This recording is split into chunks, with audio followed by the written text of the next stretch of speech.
Welcome to Tom, the Ordinary Migrant Podcast. What's in the air?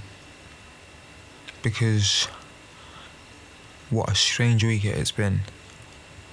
I've had a pug run into the middle of the road and I had to swerve.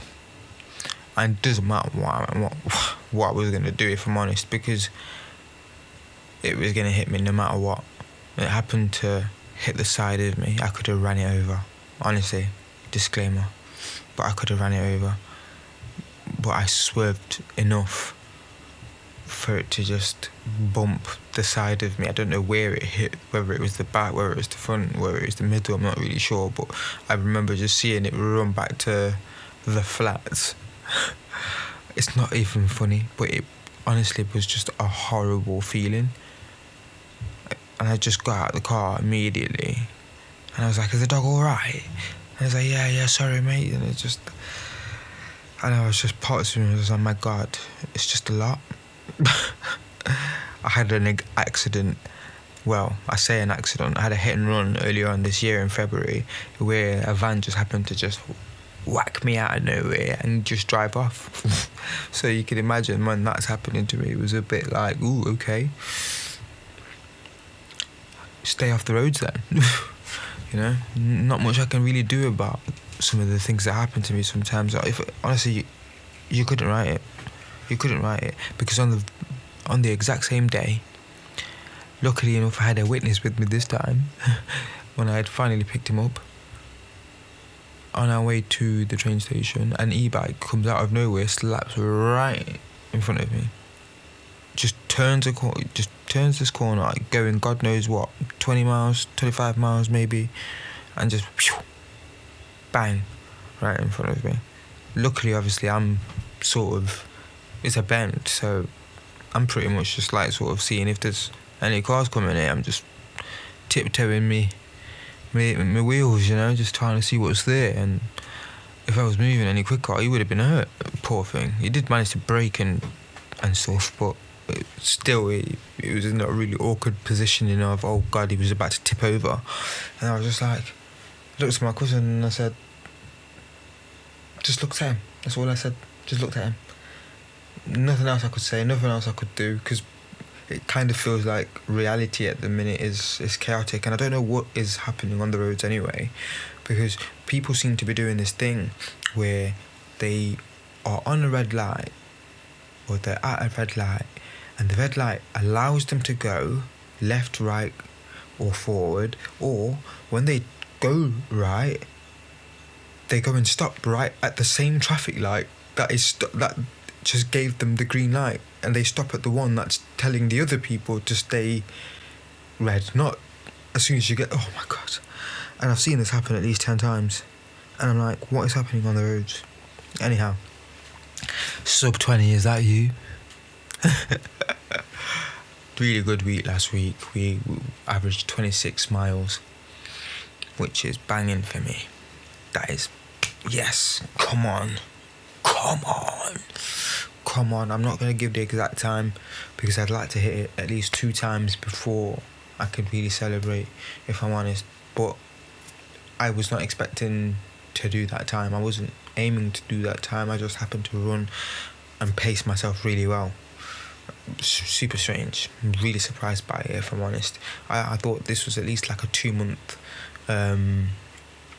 goal that I would have to sort of work really hard for, but apparently I'm working hard enough so far. And to be fair, I'm working really hard at the minute.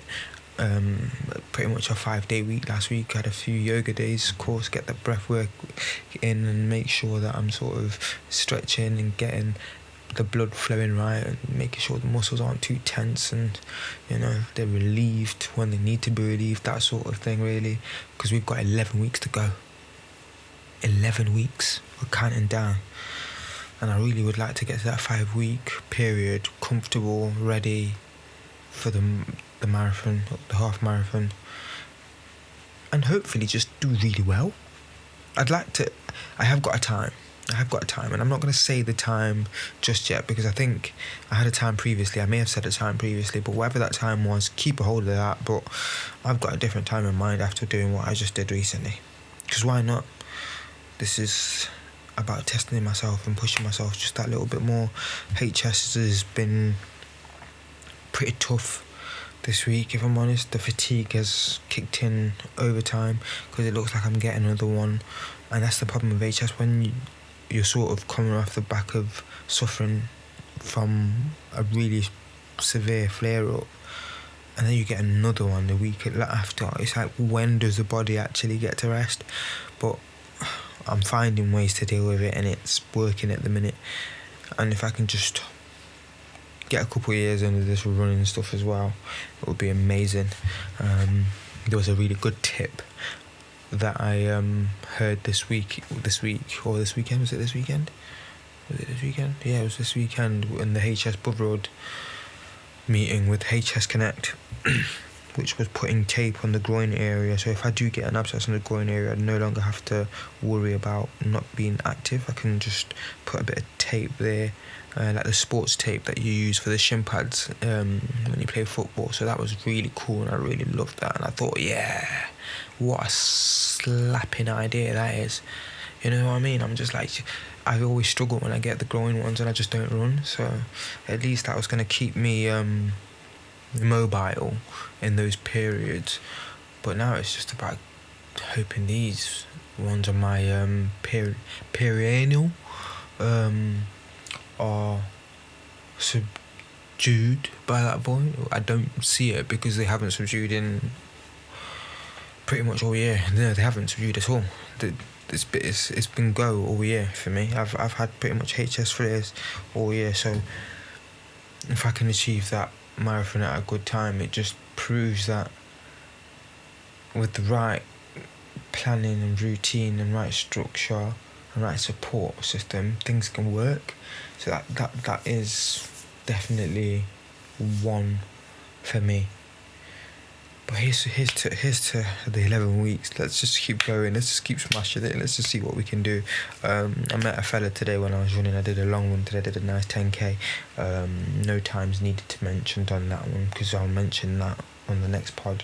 We've got a really decent podcast coming in the next couple of days, and then after that we've got some really, really exciting things to sort of dive into and discuss, hopefully things that will free me up massively, because I'm sort of using these podcasts really as well as a way of being able to de-stress the mind, you know, just let it all out, be as honest as I can be on these podcasts, obviously without inflicting harm or pain upon anyone or anyone around me or towards anybody listening. And if you do find yourself in that situation, please switch off, don't listen, ignore, because that is honestly the easiest thing that you can do in this life. If something really bothers you, just switch off and go and do something else, and go and listen to something else, or go be around something else. It's ever so simple. It never needs to turn violent, it never needs to turn nasty, it never needs to turn resentful. It can be amicable, it can just be, right, there's a goodbye, toodaloo, there it is. Next time we see each other, smile, nod, wave, that's it, whatever it may be. But yeah, 11 weeks to go. Peace.